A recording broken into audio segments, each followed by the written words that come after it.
Hi guys, आज के इस वीडियो में मैं एरिया ऑफ सर्कल का प्रोग्राम बनाऊंगा using class and object in C plus plus. Means हम किसी भी सर्कल का रेडियस इनपुट करेंगे, उसके बाद हम देखेंगे कि इनपुट किए गए रेडियस के अकॉर्डिंग जो भी एरिया कैलकुलेट हो रहा है उस सर्कल का, उस एरिया को हम कैलकुलेट करेंगे इस प्रोग्राम के ज़रिए। तो सबसे पहले मैंने प्रोग्राम में आईओ स्ट्रीम हेडर फाइल को इंक्लूड करा है। ये सी प्लस प्लस के हर एक प्रोग्राम में होता है और इनपुट आउटपुट के लिए हम इसी हेडर फाइल का यूज़ करते हैं सी प्लस प्लस में। उसके बाद मैंने कुनायो डॉट एच हेडर फाइल को भी इंक्लूड करा है। इसके भी मेंबर फंक्शन को हम प्रोग्राम में यूज़ करेंगे आगे। अब हम क्लास एंड ऑब्जेक्ट का यूज़ करके प्रोग्राम बना रहे हैं, तो हमारे सामने ये बेसिक सिंटैक्स होना चाहिए, क्लास होना चाहिए जहाँ पे हम प्रोग्रामिंग करेंगे, एक्चुअल लॉजिक को इम्प्लीमेंट करेंगे। और main function C plus plus के हर एक प्रोग्राम में होता है, क्योंकि प्रोग्राम का बिगनिंग और एंडिंग पॉइंट मेन फंक्शन ही होता है। और इसी मेन फंक्शन में हम उस क्लास का ऑब्जेक्ट भी बनाएंगे।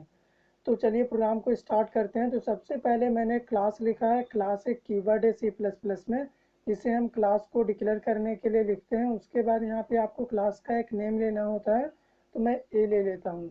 ए हमारे क्लास का नेम है। यहाँ पे आप कुछ भी नेम ले सकते हैं। अब हम क्लास के प्राइवेट सेक्शन में जाएंगे, यानी डिफ़ॉल्ट सेक्शन में। तो मैं यहाँ पे फ्लोट टाइप का दो डेटा मेंबर ले लेता हूँ। एक आर डेटा मेंबर में हम रेडियस को इनपुट करेंगे, और एरिया नाम का जो हमारा डेटा मेंबर मैं ले रहा हूँ, इसमें हम रिजल्ट को स्टोर कराएंगे। मैंने इन दो डेटा मेंबर को फ्लोट इसलिए लिया है ताकि इसमें हम इंटीजर और फ्लोट दोनों तरह की वैल्यू को प्रिंट करा सकें या फिर इनपुट ले सकें। प्रोग्राम में मैं आपको आगे बेटर समझा पाऊंगा कि मैंने इन्हें फ्लोट में क्यों कंसीडर करा है। तो ये दोनों डेटा मेंबर फिलहाल प्राइवेट हैं। अब हम पब्लिक एक्सेस मॉडिफायर यहाँ पे यूज़ करेंगे। उसके बाद इस पब्लिक सेक्शन में मैं मेंबर फंक्शन बना लेता हूँ वॉइड सर्कल। सर्कल हमारे मेंबर फंक्शन का नेम है, इसका रिटर्न टाइप वॉइड है। इस सर्कल वाले मेंबर फंक्शन में हम क्या करेंगे, एरिया ऑफ सर्कल का जो एक्चुअल लॉजिक होता है उसे इम्प्लीमेंट करेंगे।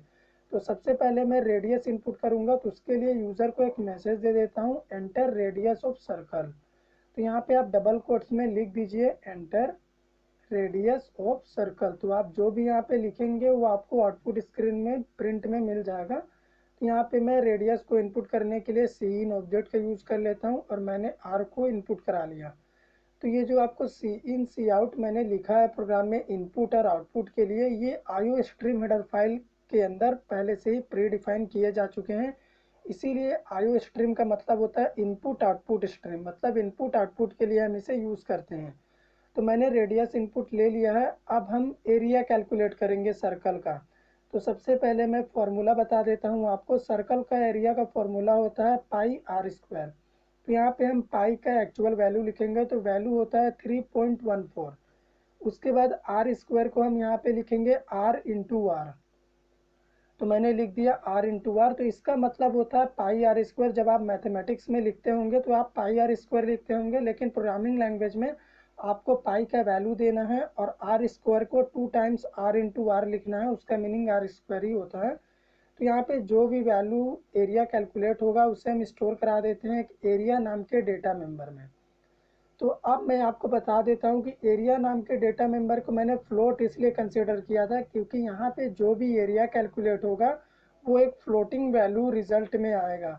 तो उस फ्लोटिंग वैल्यू को स्टोर कराने के लिए हमारे पास फ्लोट टाइप का डेटा मेंबर होना चाहिए, तभी हम एक्चुअल रिजल्ट को यहाँ पे स्टोर करा पाएंगे। तो ये एरिया कैलकुलेट हो गया है। अब हम इसे बस प्रिंट करा देंगे। तो मैं सी आउट का यूज़ करूँगा और यहाँ पे एरिया लिख देता हूँ, एरिया ऑफ सर्कल।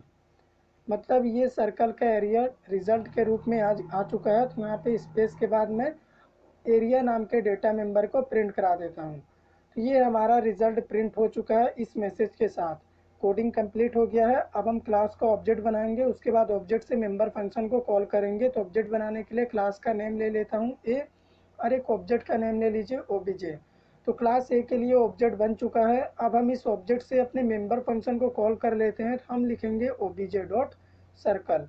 जैसे ही मैंने यहाँ पे ओबीजे डॉट सर्कल लिखा है, सर्कल का स्पेलिंग यहाँ पे थोड़ा सा मिस्टेक है, मैं करेक्ट कर लेता हूँ, नहीं तो हमें एक सिंटैक्स एरर आ जाएगा कि हमारा जो सर्कल मेंबर फंक्शन है वो गलत है यहाँ पे। तो जैसे ही मैंने सर्कल मेंबर फंक्शन को यहाँ पे कॉल करा ऑब्जेक्ट से, ये हमारा मेंबर फंक्शन कॉल हो जाएगा और हमें हमारा रिजल्ट आउटपुट में प्रिंट में मिल जाएगा। तो अब हम गेट सी एच से अपने प्रोग्राम को क्लोज करते हैं और यहाँ पे उसके बाद मैं आपको ड्राई रन करके भी बताऊंगा कि ये कैसे काम कर रहा। गेट CLR फंक्शन लिख देता हूँ ताकि जो कंसोल है हमारा वो क्लियर रहे। तो ये दोनों member function conio dot H header file में प्री डिफाइंड है। चलिए कोड को सेव करके रन करते हैं। तो यहाँ पे रेडियस इनपुट करने बोल रहा है, तो मैं सबसे पहले रेडियस इनपुट कर देता हूँ 2। अब इसका रिजल्ट हम देख लेते हैं। तो आप देख सकते हैं सर्कल का जो एरिया है वो 12.56 आ चुका है। तो इसे चलिए सबसे पहले ड्राई रन कर देते हैं, उसके बाद मैं एक फ्लोटिंग पॉइंट भी इनपुट करूँगा। सबसे पहले मैंने आर में इनपुट करा 2। तो आर फ्लोट टाइप का डेटा मेंबर है, तो इसमें हम इंटीजर और फ्लोट दोनों तरह की वैल्यू को स्टोर करा सकते हैं। उसके बाद आर में इनपुट करें हम 2, तो 2 × 2 हो गया 4। उसके बाद हमने 4 से जब 3.1 से मल्टीप्लाई करा 4 को, तो ये बन गया 12.56। तो वही रिजल्ट हमें आउटपुट स्क्रीन में प्रिंट हो गया जो मैंने एरिया वाले डेटा मेंबर में स्टोर करा दिया था। अब हम एक और रेडियस इनपुट कर लेते हैं सर्कल का फ्लोटिंग वैल्यू। यहाँ पे मैं इनपुट कर लेता हूँ 3.1। तो इसका भी देखिए आप रेडियस कैलकुलेट होके आ गया है 13.17।